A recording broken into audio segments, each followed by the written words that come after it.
우리 하나님의 성전을 찾으시는 모든 분들에게, 또한 방송을 통해서 함께 예배에 참석하고 있는 모든 분들에게 하나님의 은총과 평안이 함께 하시기를 간절히 바랍니다. 우리 또 오랫동안 못 뵀는데 우리 이성남 선생님, 김영 집사님 네 분 함께 예배드리게 돼서 감사드립니다. 네, 고맙습니다. 하나님의 입장에서는 우리 모두가 한 식구고 한 자녀다라는 표현을 말씀드렸습니다. 그래서 우리가 그 당시에 이스라엘 당시의 상황을 조금 살펴보면은 하나님 입장에서는 말 안 듣는 자식이 있었고, 또 한 사람은, 또 한 자식은 누구냐면은 집 나간 자식이 있었고, 또 한 자식은 아예 집 나가가지고 딴 집 살림 차린 자식이 있었습니다. 그래서 그렇게 표현을 하면서 여러분들에게 말 안 듣는 자식은 유다에 있는 하나님의 백성이고, 또 집 나간 자식은 그 하나님의 그 통치권을 벗어나서 북방 이스라엘 이런 민족들은 우리가 집 나간 자식이다라고 표현할 수 있고, 저기 이방에 있는 사람들은 딴 집 살림 차린 자식이다라고 여러분들에게 이렇게 표현을 했습니다. 그래서 하나님께서는 모두가 자식이기 때문에 말 안 듣거나 집 나갔거나 또 혹 아이고 아버지 보기 싫어요, 더 이상 난 아버지하고 인연을 맺기 싫어요 하고 이렇게 딴 집 살림 차린 자식이라 할지라도 하나님이 여전히 그들을 사랑하셔서 돌아오라 라고 살 길을 제시하신다라고 말씀드렸습니다. 그래서 하나님께서 선지자들을 통해서 하나님의 뜻을 대변하는, 하나님의 기별을 가지고 그 백성들에게 하나님의 심정으로 하나님의 심정의 말씀을 전하는 선지자들을 말 안 듣는 자식과 집 나간 자식과 또 딴 집 살림 차린 자식들에게 하나님께서 파송하셔서 그들에게 증거케 하셨습니다. 그것이 이제 선지서들입니다. 성경의 구약에 나와 있는 선지서들. 그래서 이 선지자 책들을 가지고 대선지서, 소선지서, 대소를 붙이는 것은 뭐 선지자들의 키가 크고 작고 이걸 뜻하는 것이 아니라 그 선지자를 통해서 주신 그 기별의 분량이, 기록된 분량이 많으면은 대선지서라고 말하고, 기별의 분량이 적으면은 소선지서다라고 이렇게 우리가 신학적으로 우리가 이제 성경적으로 이름을 붙여가지고 그렇게 이야기를 하고 있습니다. 그래서 우리가 지난번까지 집 나간 자식들 다 설명을 했습니다. 간략하게 살펴봤고, 또 딴 집 살림 차린 자식들 또 살펴봤습니다. 그리고 가장 많은 선지자를 파송한 것이 말 안 듣는 자식들, 유다에게 이렇게 했는데, 지난번에 이사야에 대해서 좀 살펴봤습니다. 이사야는 했는 부분이기 때문에 좀 빨리 넘어가면 BC 한 740년경에 부름을 받아서 BC 680년까지 약 한 60년 동안 그 선지자로서 봉사한 왕족 출신의 선지자입니다. 이스라엘 왕들은 우시야, 요담, 아하스, 히스기야, 므낫세 당시에 이제 이사야가 봉사를 했습니다. 그 당시 이사야가 봉사할 당시에 국제 정세를 좀 봤습니다. 그죠? 저기 보면 요즘은 강대국 하면 미국, 뭐 중국, 뭐 이렇게 또 대한민국 이렇게 할 수 있듯이, 그 당시에 이사야가 부름을 받을 때 강대국은 아시리아라고 이렇게 할 수 있고, 그 저기 색깔의 가장 넓은 부위에 차지하는 부위가 저기 아시리아입니다. 아시리아고, 그 다음에 그 밑에 뭐 이스라엘, 그 다음에 유다 이렇게 되어 있습니다. 그러니까 지금 거의 대부분의 중동 지역에 있는 지역들을 아수르가 거의 다 장악을 하고 있었습니다. 그래서 이 아수르가 이렇게 내려오면서 이 예루살렘, 유다까지 이렇게 집어삼키려고 하는 그런 마음이 야욕이 있었어요. 야욕이 있어서, 그 다음에 이제 내려오는 길에 누가 있습니까? 저기 시리아 아람 있고 북방 이스라엘 있으니까 우리 내려오면서 다 잡아먹힐 것 같으니까 아람하고 이스라엘하고 힘을 합쳐가지고 아시리아에 좀 덤벼들자. 근데 우리 둘의 힘 가지고는 조금 약하니 남방 유다도 좀 이렇게 함께 싸우자라고 이렇게 제안을 했는데, 남방 유다가 말을 듣지 않으니까 그러면 너부터 좀 이렇게 손 좀 보고 난 뒤에 그 다음에 아시리아에 대항을 해야 되겠다. 강대국인 아시리아에 대항했다라고 해서 서로 간에 이렇게 이합 집산의 동맹을 맺게 되는 그 아주 위급한 처지에, 여러분 지도를 보시면 저 엄청난 저 살구색이라고 말을 해야 됩니까? 예, 살구색 말, 저 엄청난 그 군사력과 파워를 가진 저 세력이 이렇게 밀었는데 거기서 조그만 동네 국가도 못한 그 동네가 지금 대항을 하고 있는 그런 입장입니다. 그래서 결과적으로 이제 이 아시리아가 내려오면서 아람, 북방 이스라엘을 이제 점령을 하고 멸망을 시키고 그 다음에 이제 유다가 남은 것입니다. 유다가 그와 같은 정세 속에서 이사야가 부름을 받아서 기별을 증가하는 것이 이사야 기별이라고 지난번에 공부를 했습니다. 그래서 하나님께서는 정치적으로 그 당시에 남방 유다에 있는 왕이 아하스였습니다. 아하스에게 뭐라고 이렇게 전했습니까? 니는 세상의 힘인 아수르가 보기에도 거대하지만은 아수르의 힘을 믿지 말고 누구를 믿으라고요? 하나님을 믿어라. 왜냐하면은 하나님의 입장에서는 그 남방 유다 이제 마지막 남은 자식이에요. 어쨌든 딴집 살림 차린 자식은 사탄에게 넘어갔고 또 집 나간 자식도 어쩌면 사탄의 수중에 이미 들어갔고, 근데 이제 말하는 자식마저도 사탄의 수중에 들어가면은 하나님의 역사가 큰일 하잖아요, 그죠? 그래서 하나님께서는 어떻게 해서든지 남방 유다만큼은 하나님 편에 서라고 끊임없이 이사야를 통해서 징조도 주면서 힘을 실어주면서 걱정하지 말아라. 네가 보기에는 저 엄청난 세력 같지만은 하나님께서 함께 하시면 저거 아무것도 아니다. 그렇게 용기를 주고 했는데도 불구하고 그 당시에 세상 왕인 남방 유다의 왕인 아하스는 어느 편에 섭니까? 세상 편에 서서 아수르의 조공을 바치면서 그냥 뭐 모든 것을 갖다 바치면서 이 하나님의 자존심을 버리고 하나님 편이 아닌 누구를 택했냐면 세상을 택해서 그 절박한 순간에 하나님께서 그들에게 기별을 주시고 용기를 주시고 하는 장면이 이사야서라고 했습니다. 아수르라는 나라는 훨씬 더 뒤에 커집니다. 이렇게 보면은 BC 740년경에 살구색이 저르면은 그 다음에 히스기야 왕 때에는 저렇게 할 정도로 점점점 세력이 아주 강해지는 이러한 때인 것입니다. 그런데 BC 740년경에 저때 남방 유다의 왕이 누구냐 하면은 아하스입니다. 그리고 여기에 훨씬 더 아시리아가 힘을 가지고 더 초강대국이 되었을 때 왕이 히스기야입니다. 그런데 하나님께서 선지자 이사야를 보내가지고 아하스 때 너는 세상을 의지하지 말고 하나님을 의지하라. 하나님께서 싸워주시겠다, 막아주시겠다 이렇게 약속을 주셨는데도 불구하고 안타깝게도 아하스는 세상 편에 섰습니다. 그런데 그 뒤에 상황은 히스기야 당시에, 그러니까 왕들의 이름은 우시야, 요담, 아하스, 히스기야. 그러니까 아하스가 아버지죠. 그 다음에 밑에 아들이 히스기야입니다. 아버지는 세상에 굴복을 했습니다. 그런데 아들 세대에 훨씬 더 이 아수르가 더 힘이 커졌어요. 그러면 우리가 인간적으로 보면은 더 굴복을 해야 되잖아요.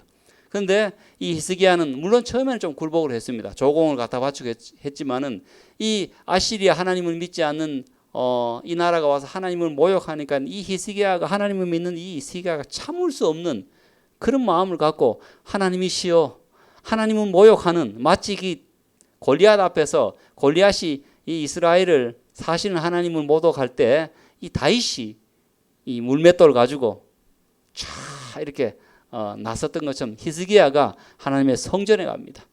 성전에 가서 어쩌면은 전황적으로 봐서는, 세력으로 봐서는 아버지 세대보다 점점 더 어려운 시대입니다. 더 힘이 더 막강해지는 시대인데 이 히스기야는 이러한 때에 세상이 아니라 어느 편에 섭니까? 하나님 편에 섭니다. 여러분 인간적으로 쉽지 않습니다. 그죠? 우리가 보면은 이 정도의 세력이 있는데 저기에 유다는 그 점 하나입니다. 점 하나. 그러니까 완전히 어른과 인간적으로 아예 싸움인 것이, 싸움이 안 되는 것입니다. 그런데 하나님께서는 사람의 수와 군사력에 의지하는 것이 아니고 하나님 당신 자신이 전지전능하신 하나님이시기 때문에 만군의 하나님 여호와를 의지하라 라고 했을 때 아버지는 세상을 의지했지만은 아들 왕은 하나님을 의지하게 됩니다. 여러분 역사를 보면은 그 히스기야가 아버지가 의지한 세상이 아니라 하늘 아버지를 의지함으로 말미암아 그 아수르의 군대가 18만 5천 명이 하룻밤 사이에 다 그냥 죽임을 당합니다. 그러고 난 뒤에 역사는 보면은 저 거대한 지역을 점령해 가지고 마치 전 세계를 호령할 것 같은 그 아시리아가 하나님 편에 덤벼들었다가 결국은 망조로 덤벼들게 됩니다. 그래서 세상에서 역사를 보면은 아무리 강하고 아무리 인간적으로는 엄청난 힘을 갖고 있다 할지라도 하나님을 향해서 싸우는 것은 망조입니다. 망조. 예. 결국은 역사를 보면은 저기 유다에 덤벼들었다가 히스기야가 하나님을 믿고 하나님의 그 여호와의 사자가 나와서 18만 5천 명을 무너뜨리고 말미암아 사네립이라는 그 아수르의 왕이 돌아가서 그 다음에 반란이 일어나가지고 결국은 아시리아가 시름 앓다가 저 거대한 나라가 멸망하게 되는 것입니다. 그래서 하나님을 향해서 싸우는 것입니다. 그래서 그 이야기를 지난번에 좀 말씀을 드렸습니다. 그래서 아들 왕 히스기야는 누구를 편에 두었다고요? 하나님 편에 두었다는 것입니다. 그래서 여기 보면 여호와를 의지하라 해서 여호와를 의지하고 하나님 편에 선 모습을 보여줍니다. 자, 이거 했는 부분이기 때문에 좀 넘어가겠습니다. 자, 그래서 이 이사야서 내용을 보면은 이사야서가 1장에서 66장까지 이루어져 있는데 전반부에는 1장에서 39장까지는 어떤 내용이냐면은 죄에 대한 심판과 경고입니다. 말 안 듣는 자녀들아, 너희가 끝까지 내 말을 안 듣고 곁길로 나가고 우상을 숭배하면 결과적으로 너희들은 포로로 잡혀갈 것이고 너희들에게 희망도 없어질 것이고 소망도 없어질 것이라는 것을 경고하고 있는 것입니다. 그리고 36장 그 이사야 1장에서 39장까지 그 사이에 있는 36장에서 39장까지가 역사적 사건입니다. 조금 전에 말씀드린 것처럼 히스기야 때 그 아수르가 쳐들어와 가지고 그 히스기야가 기도함으로 말미암아 하나님의 개입하심으로 말미암아 아수르에서 승리를 거두는 그런 기적적인 장면과 이제 그 소식을 듣고 바벨론 사절단의 방문 어떤 그런 역사적인 사건의 내용이 36장에서 39장까지 일어나고 그 다음 이사야서 40장에서 66장까지는 주제가 확 바뀝니다. 자, 1장에서 39장까지는 말 안 듣는 자녀들에게 너희가 그렇게 끝까지 고집스럽게 말을 안 듣는다면 포로로 잡혀가서 정말로 큰 어려움을 당할 것이다 라고 심판하고 경고합니다. 그런데 이 말 안 듣는 자녀들이 아버지의 말씀을 듣고 돌아와서 회개했으면 좋았을 텐데 끝까지 말을 안 듣고 감으로 말미암아 결과적으로 포로로 잡혀갈 것을 아시고 하나님께서는 이제는 이사야 40장에서 66장까지는 위로와 구원을 이렇게 주는 것입니다. 너희가 포로로 잡혀갈지라도 희망을 잃지 말아라. 이게 부모의 마음입니다. 부모가 자녀를 향해서 참 끝까지 내 경험상 이렇게 하는 것이 도움이 된다라고 이렇게 말을 했는데도 불구하고 자녀가 끝까지 겪으려 가서 혹 어려운 일을 겪었다 할지라도 부모는 어떻습니까? 그놈 잘 됐다. 내 말 안 듣더니 고소하다. 이를 부모 아무도 없습니다. 그죠? 또다시 그렇게 어려움을 겪으면 또 그 속에서 어떻게 했었는지 위로하려는 것이 부모의 마음이듯이 하나님의 마음이 그런 것입니다. 하나님께서 이사야 선지자를 통해서 이 말 안 듣는 자녀들이 돌아오기를 바라는 마음으로 끝까지 너희가 곁길로 가면은 외국의 포로로 잡혀가서 엄청난 시련과 고난을 당할 것이니 너희들 내 말을 듣고 내게로 오너라. 이렇게 했는데 자녀들이 오지 않고 끝까지 고집스럽게 가서 나중에는 바벨론 포로로 잡힐 것을 미리 내다보시고 이사야 선지자를 통해서 다시 위로하고 구원하는 것입니다. 너희가 포로로 잡혀갈지라도 희망을 가져라. 이게 하나님의 마음입니다. 그래서 우리가 성경을 이렇게 살펴보면은 하나님의 기별은 완전한 기별입니다. 문제를 정확하게 파악을 하시고 또 문제에 대한 해결책도 정확하게 제시하시고 때로는 징계하시고 또 징계당하는 백성들을 위로하시는 하나님의 이상적인 완전한 기별이 성경 속에 이렇게 들어가 있다라는 사실입니다. 이것이 이사야서의 내용입니다. 자, 그 다음에 남방 유다에 파견한 선지자가 미가입니다. 미가는 이사야와 미가는 거의 동시대에 같이 파견된 그런 선지자입니다. 근데 설명을 하고 말씀드리겠습니다. 이사야는 왕족 출신입니다. 왕족 출신으로 주로 이제 지도층, 아마 국회에서 이렇게 증언했습니다. 국회의 고위 간직자, 고위 공직자나 아주 이렇게 그런 사람들에게, 고위직들에게 이제 주로 이 이사야 선지자가 기별을 전했다면, 이 미가라는 선지자는 동시대인데 이 농촌 출신으로서 주로 평민들에게 전했습니다. 그래서 하나님께서는 이 고위 공직자뿐만 아니라 고위 공직자에게는 이사야를 통해서 전하게 하시고, 그 다음에 이 미가를 통하여서는 이 일반 평민들에게 이렇게 전하도록 하나님께서 미가를 불러서 기별을 전하게 하십니다. 그래서 같은 시대의 부름을 받았는데 이사야는 왕족 출신으로 고위 공직자, 그 다음에 미가는 평민들에게 농촌 출신으로 그렇게 기별을 전했는데, 그래서 기별은 사실 선지서의 기별은 거의 동일합니다.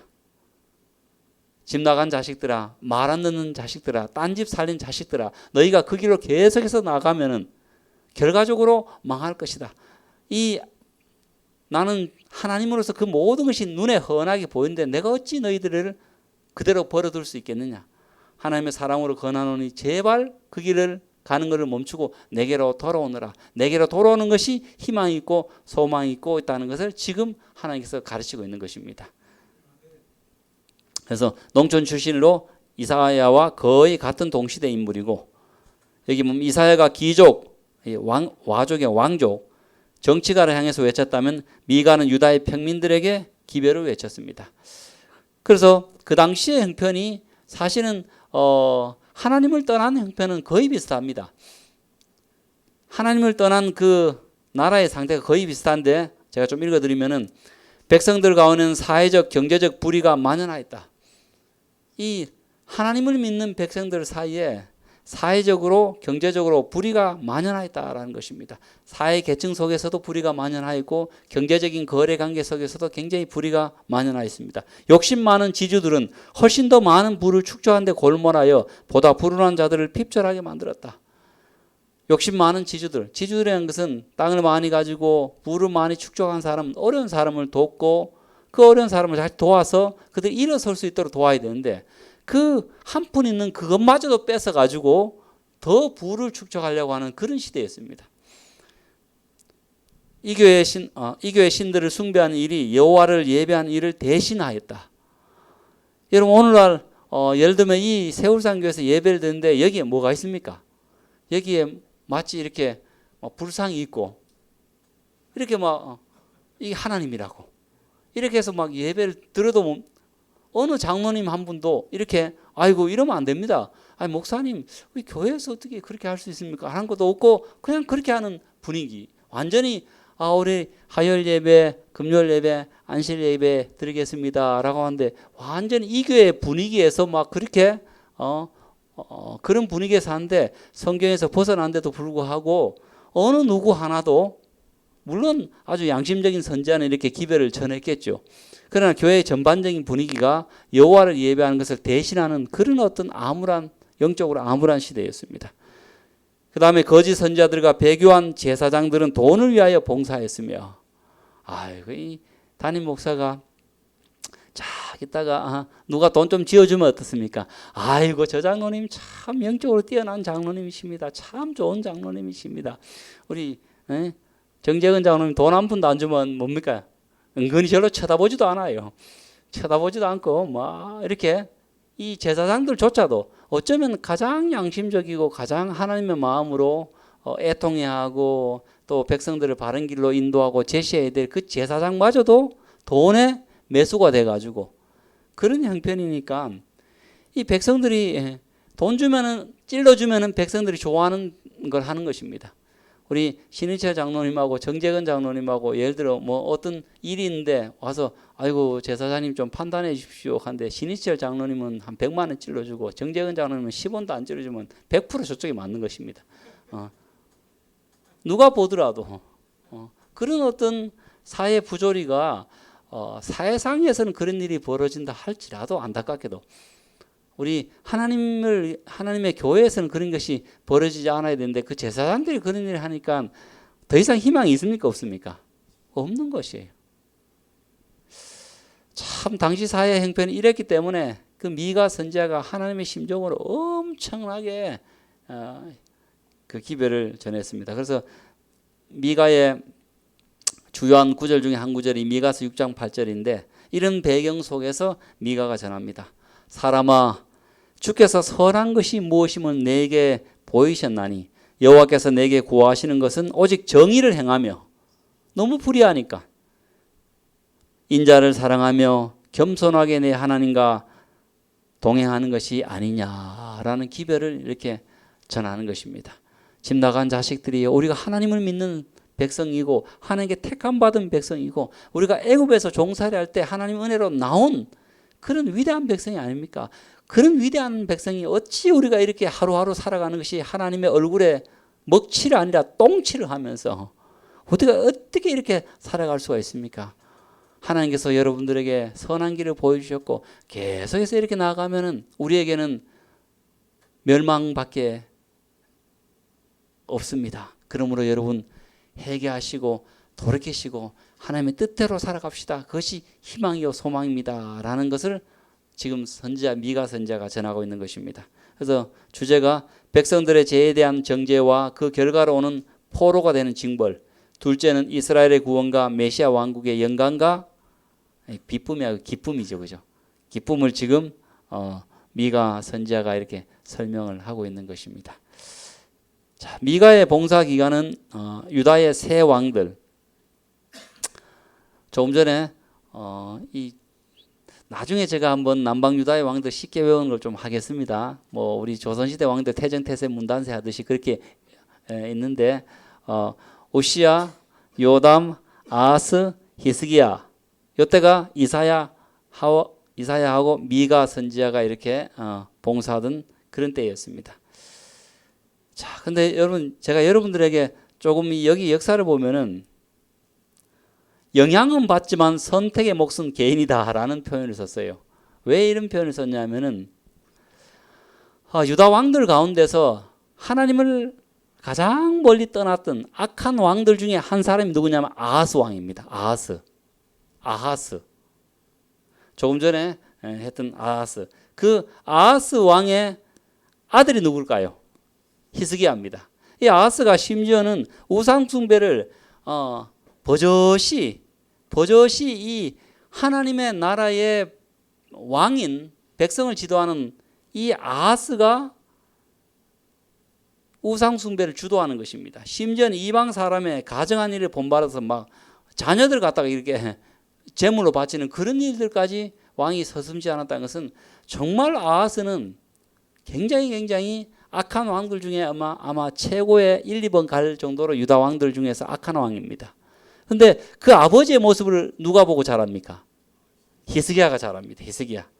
그런데 또 히스기야는 여호와의 신앙이 아주 우뚝 선 자입니다. 그래서 제가 가만히 생각해 보니까 영향은 받았을 것입니다. 보고 배우고 자란 것이, 보고 배운 것이 다 이렇게 말하는 것이나 이렇게 생활에 다 개인의 품성 속에 다 들어갔을 텐데 영향은 히스기야가 받았겠지만 선택의 몫은 누굽니까? 개인입니다. 그래서 우리가 악한 환경에서 태어나거나 또는 반기독교적인 그런 어떤 분위기에서 우리가 내가 어쩔 수 없이 태어나서 그렇게 산다 할지라도 결과적으로 반기독교적으로 하나님을 등지고 살아가는 것을 선택하는 것은 누구라고요? 개인의 몫입니다. 개인입니다. 여러분 연못에 아무리 더러운 연못이라 할지라도 연꽃이 핍니다. 연꽃이 핍니다.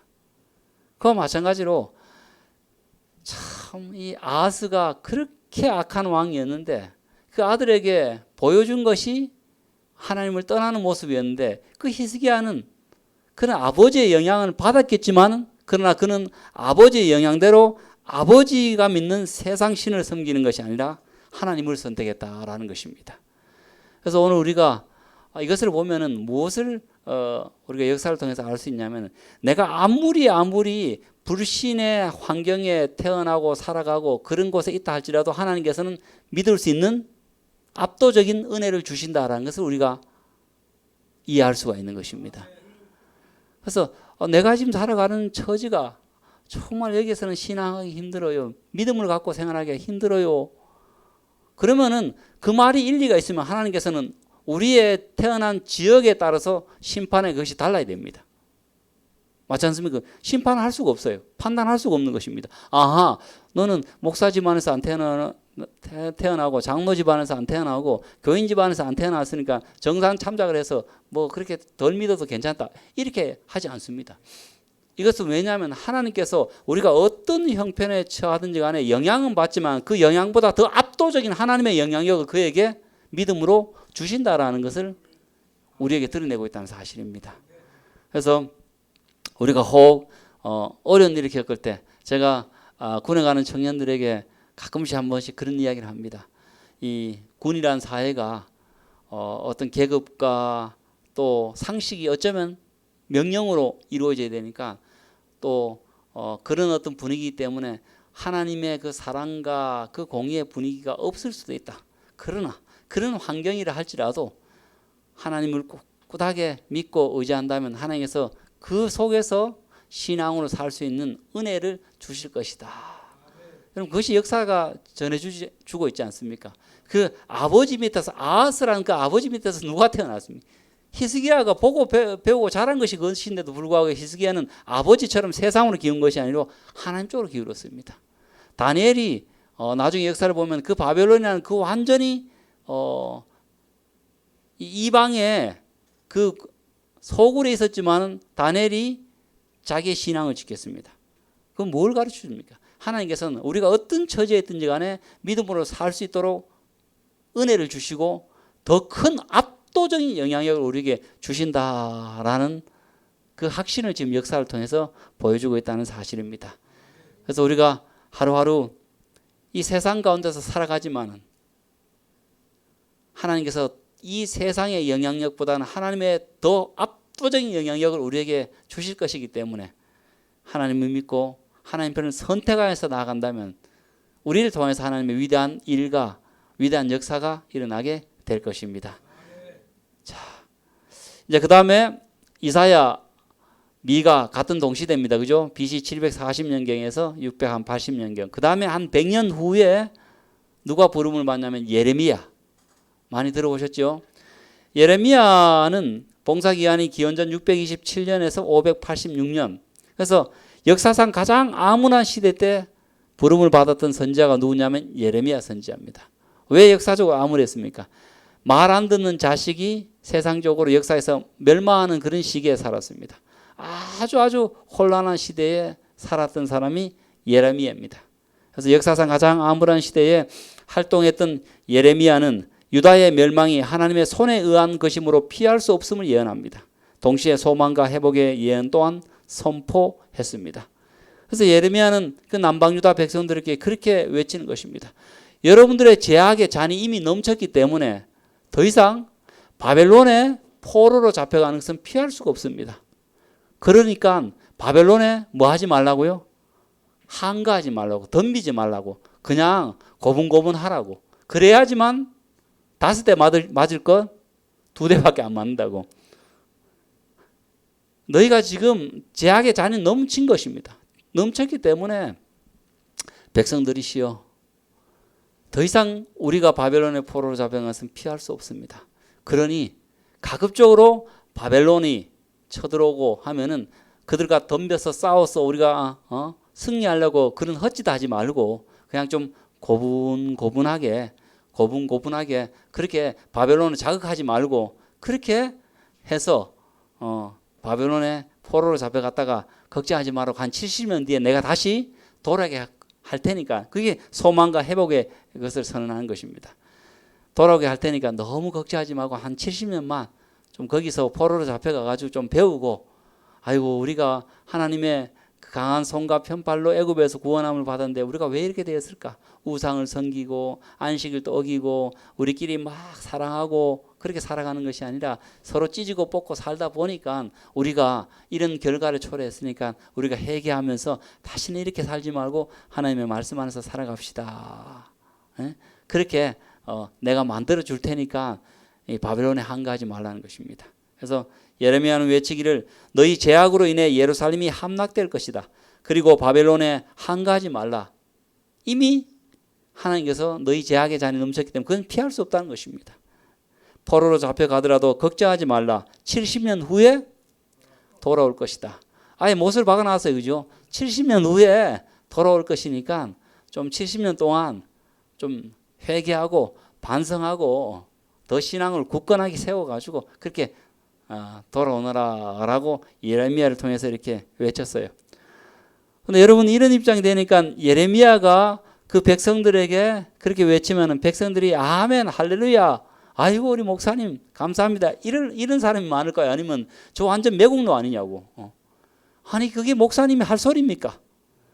이 바벨론이 쳐들어오면 목사님이 백성들의 힘을 모아가지고 우리가 의용군을 뭐 만들든지 저 바벨론 저 이방인 저 우리나라 표현은 저 오랑캐들을 물리쳐야지 무슨 소리 하냐고. 저 목사님이 그러시냐고. 저 당신 목사 맞소? 막 이렇게 되는. 그러니까 이 예레미야가 인기가 있어요 없어요? 참 인기 없는 선지자가 누구냐면 예레미야입니다. 근데 또 하나님께서 계속해서 외치라고 말합니다. 외치라.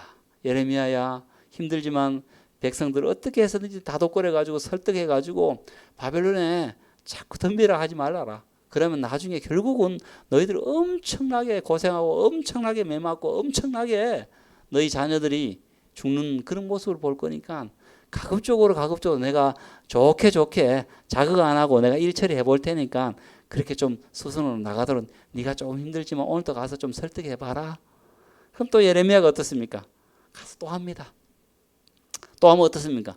또 막 손가락질합니다. 목사가 그런 이야기 할 소리냐고. 당연 대한민국 백성 맞소? 하면서 막 이렇게 하는. 그러니까 이 예레미야가 참 눈물을 많이 흘렸어요. 백성들이 왜 하나님 마음도 모르고 자꾸 내만 욕하고 저렇게 나가면 매를 더 맞을 텐데 그게 눈에 다 보이는 것입니다. 그래서 눈물로 호소하고 외친 선지자가 바로 예레미야 선지자. 그리고 이 역사의 그 마지막 자기 나라가 멸망하는 그 시대에 봉사했으니까 얼마나 이 격동의 시대에 그가 봉사를 했겠습니까? 예레미야는 반역자로 간주된 예레미야는 날마다 조롱을 받으며 때로는 맞기도 하고 죽음의 위협을 당했다. 비록 처음에는 유다의 썩난 반응에 낙담하기도 했으나 그는 자신에게 주어진 사명을 인내로서 감당하였으며 종국에는 심판에 대한 하나님의 예언과 회복에 대한 약속들을 기록하는 일에 바쳤다. 예레미야는 눈물의 선지자, 슬픔의 선지자, 비탄의 선지자, 외로움의 선지자로 불린다.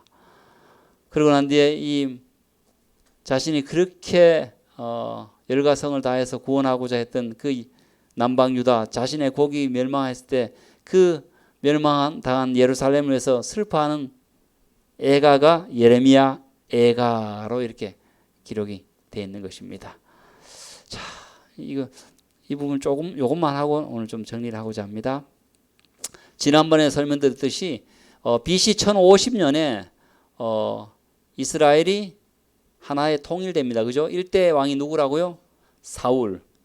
그 다음에 40년씩 통치를 합니다. 사울, 다윗, 솔로몬 40년씩 통치하니까 1050년에서 1010년까지 사울이 왕을 하고 1010년에서 970년까지 다윗이 하고 970년에서 930년까지 솔로몬이 합니다. 그 솔로몬 다음에 우리나라 남북한처럼 북방 이스라엘 10지파 그 다음에 남방 유다에서 갈라지게 되죠. 그래서 이 북방 이스라엘은 갈라지고 난 뒤에 208년 동안 존속합니다. 아수르에 멸망을 하게 됩니다.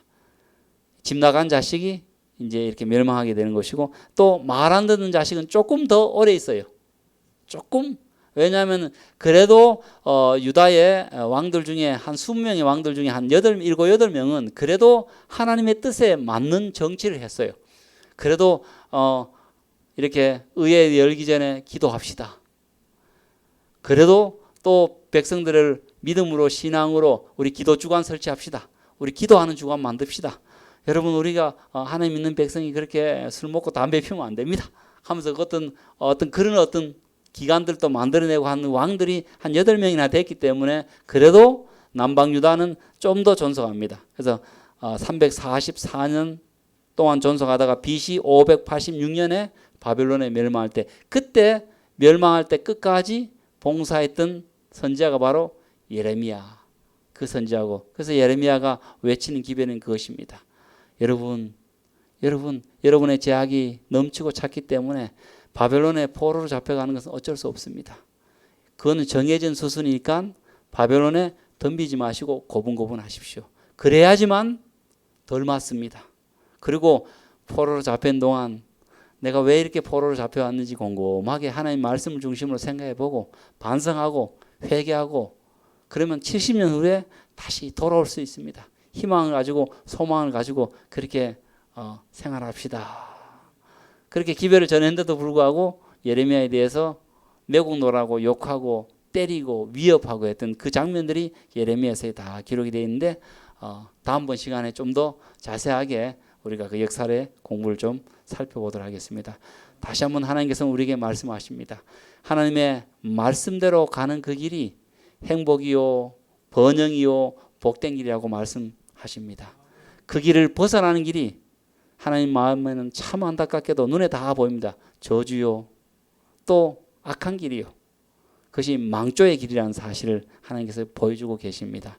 우리 모든 믿음의 식구들이 하나님의 말씀을 이정표 삼면서 말씀대로 나아가시고 살아가시는 저와 여러분 되시기를 간절히 바라면서 오늘 말씀을 마치도록 하겠습니다.